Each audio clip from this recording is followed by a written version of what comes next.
పరాభవనామ సంవత్సరంలో ద్వాదశ రాశి వారి యొక్క ఫలితాల్లో కుంభరాశి వారి యొక్క ఫలితాలు.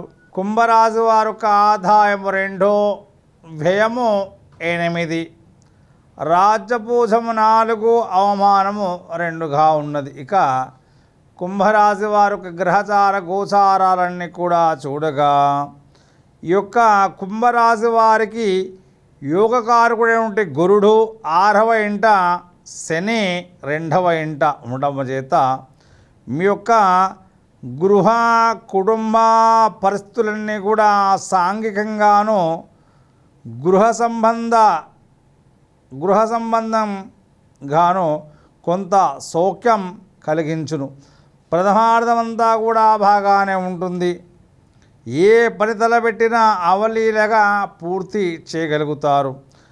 12వ ఇంట రాహు ప్రభావం వల్ల అగ్ని భయము, దొంగల వల్ల భయము, వృధాగా శ్రమపడుట, ప్రయాణాలందు కష్టములు, నష్టములు, ఆర్థికంగా ఇబ్బందులు తప్పవని చెప్పుకోవాలి.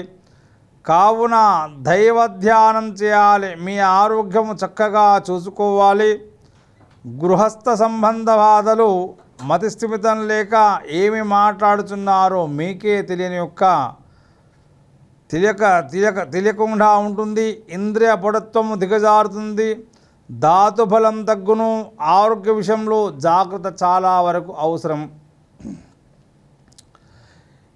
ఎక్కడికి వెళ్ళినా గౌరవ మర్యాదలకు లోటు రాదు. ప్రతి పనిలోనూ లాభదాయకంగా కనిపించినప్పటికీ కూడా లోపల పడే బాధలు దేవునికే ఎరుక అన్నట్లుగా ఉంటాయి.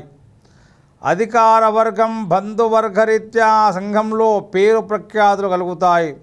మీ ఆశయాలు మంచికే దారితీస్తాయి. ఎంత కష్టపడి సంపాదించిన ఫలితాలు అంతగా లేక మనోధైర్యమును కోల్పోయే అవకాశాలు ఉంటాయి. ఆరోగ్య భంగములు, కుటుంబ అశాంతి, భార్యతో కలహములు తప్పవు. ఈ సంవత్సరం అంతా కూడా ఉద్యోగాలు చేయు వారికి అనుకూలమైన కాలమే చెప్పాలి. ప్రమోషన్స్తో కూడిన బదిలీలు, శ్రమకు తగిన ఫలితాన్ని దక్కించుకుంటారు. అధికారుల అనుగ్రహం లభిస్తుంది. కొంతమందికి పరిస్థితులు అనుకూలించవని చెప్పుకోవాలి. సుదూర ప్రాంతాలకు బదిలీలు, అపనిందలు, చేయని పనులకు శిక్షను అనుభవిస్తారు. సస్పెండ్ కూడా అయ్యే అవకాశాలు ఉంటాయి. కేంద్ర రాష్ట్ర ప్రభుత్వాలు ఉన్నవారికి గడ్డు కాలంగా చెప్పుకోవాలి. నిరుద్యోగులకు ఆగస్టులోపు ఉద్యోగాలు రావాలి. తదుపరి వచ్చే అవకాశం ఉండదు. పర్మనెంట్ కాని వారికి ప్రథమార్థంలోనే పర్మనెంట్ అవుతుంది. ప్రైవేటు కంపెనీలో ఉన్నవారికి సెప్టెంబర్ తర్వాత బదిలీలు, మరో కంపెనీకి మారుతారు. పర్మనెంట్ కాని వారికి ఆగస్టులోపే అయ్యే అవకాశం ఉంటుంది. రాజకీయ నాయకులకు గడ్డు కాలమనే చెప్పుకోవాలి. అనేక ఆరోపణలు ఎదుర్కోవాల్సి వస్తుంది. అంత వ్యతిరేకత ఉంటుంది. బండ్లందు ఆటంకాలు, ఎన్నికల్లో ఎంత డబ్బు ఖర్చు పెట్టినా కూడా విజయాన్ని సాధించలేకపోతారు. మీకు రావాల్సిన నామినేట్ పదవులు ఇతరులకు వెళ్ళిపోతాయి. జాగ్రత్తగా యోచించి మసులుకోవాలి. సంఘంలో మీ పేరుకు కొంత ఇబ్బంది వస్తుంది. తదుపరి పరిస్థితులన్నీ కూడా చక్కబడి అనుకూలిస్తాయి. కళాకారులకు ఆగస్టు వరకు బాగానే ఉంటుంది. తదుపరి గ్రహబలం లేని కారణంగా యోగదాయకంగా ఉండదు. టీవీ, సినిమా రంగాల్లో ఉన్నటువంటి వారికి, నటీనట వర్గం వారికి, గాయకులకు, ఇతర సాంకేతిక నిపుణులకు నూతన అవకాశాలు తగ్గుతాయి. విజయాలు కూడా అంతంత మాత్రమే. చాలా ఓర్పు నిరుపుతో ఉంటే నెగ్గుకు రాగలుగుతారు. ఈ సంవత్సరం అంతా కూడా వ్యాపారాలకు బాగుండును. అన్ని రకాల వ్యాపారాలకు లాభాలు చేకూరుతాయి. ప్రభుత్వ మూలకంగా ఇబ్బందులు, నష్టపోతారు. ట్రాన్స్పోర్ట్ రంగంలో ఉన్నవారికి వాహన ప్రమాదాలు అధికంగా జరుగును. వెండి, బంగారం వ్యాపారస్తులకు విపరీత నష్టాలు. రియల్ ఎస్టేట్ వ్యాపారులకు మంచి లాభం. సరుకులు నిల్వ చేసే వారికి రెండింతలు లాభాలు వస్తాయి. కాంట్రాక్టులు చేయవారికి ఇబ్బందులు తప్పవు. విద్యార్థులకు ఈ సంవత్సరం ఆగస్టు వరకు చాలా బాగా ఉంటుంది. ఈ సమయాన్ని ఇంజనీరింగ్, మెడిసిన్, లాసెట్, పాలిటెక్నికల్ మొదలగు ఎంట్రన్స్ పరీక్ష రాయి వారికి మంచి ర్యాంకులు పొంది అనుకున్న కాలేజీలో సీట్లను తప్పక సాధించగలుగుతారు. విదేశాల్లో చదువుకోవాలని ప్రయత్నించే వారికి ఈ సంవత్సరం మీ కోరిక తప్పకుండా నెరవేరుతుంది. ద్వితీయార్థంలో కొన్ని ఇబ్బందులు, క్రీడాకారులకు చాలా బాగా ఉంటుంది.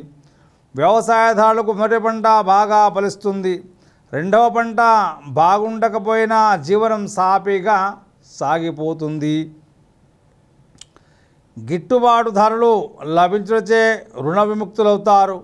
చేపలు, రొయ్యల చెరువుల వారికి నష్టాలు తప్పవు. కోళ్లపారం వారికి కొంతమేర లాభదాయకంగా ఉంటుంది. ఇక కుంభరాశి స్త్రీలందరికీ కూడా ఈ సంవత్సరము మీ మాటకు ఎదురనేదే ఉండదు. కుటుంబ గౌరవం పెరుగుతుంది. సంతానం వల్ల సౌఖ్యం, జీవితంలో స్థిరత్వం పొందగలుగుతారు. నూతన ఆభరణాలు లభిస్తాయి. సెప్టెంబర్ నుండి స్థిరాస్తులు పరిస్థితులు మారుతాయి. కుటుంబంలో అశాంతి, వ్యవహార నష్టాలు, స్థాన మార్పులు, గృహ మార్పులు, దొంగల వల్ల భయం, విలువైన వస్తువులు పోగొట్టుకుంటారు. కుటుంబ తగాదాలు, మాట పట్టింపులు, పంతాలకు పోవడం వల్ల నష్టం. ఉద్యోగం చేయు వారికి సెప్టెంబర్ నుండి అన్ని సమస్యలు ఉంటాయి కాబట్టి జాగ్రత్తగా ఉండాలి. కొన్ని సందర్భాల్లో అధికారులతో ఇబ్బందులు జరిగే అవకాశం ఉంటుంది. సెలవు పైన ఉండుట, స్త్రీ సంతాన ప్రాప్తి. మొత్తం మీద ఈ రాశి స్త్రీ పురుషాదులకు ఆగస్టు వరకు పరిస్థితులు అనుకూలంగానే ఉంటుంది. ఆ తర్వాత కొన్ని సందర్భాల్లో అనుకూల సమస్యలు ఎదురవుతూ ఉంటాయి కాబట్టి ధైర్యంతో ముందుకు వెళ్ళాలి. మీ యొక్క శక్తి సామర్థ్యాలు మిమ్మల్ని రక్షించగలుగుతాయి. తప్పకుండా ఈ యొక్క కుంభరాశి వారందరూ కూడా శనివారము, సోమవార నియమాలు పాటించండి.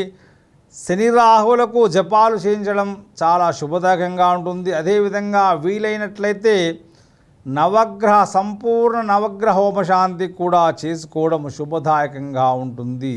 మీకు దగ్గరలో ఉన్నటువంటి శివాలయానికి ప్రతి సోమవారం వెళ్ళి వీలైన వాళ్ళు పంచామృత అభిషేకం చేసుకోవాలి.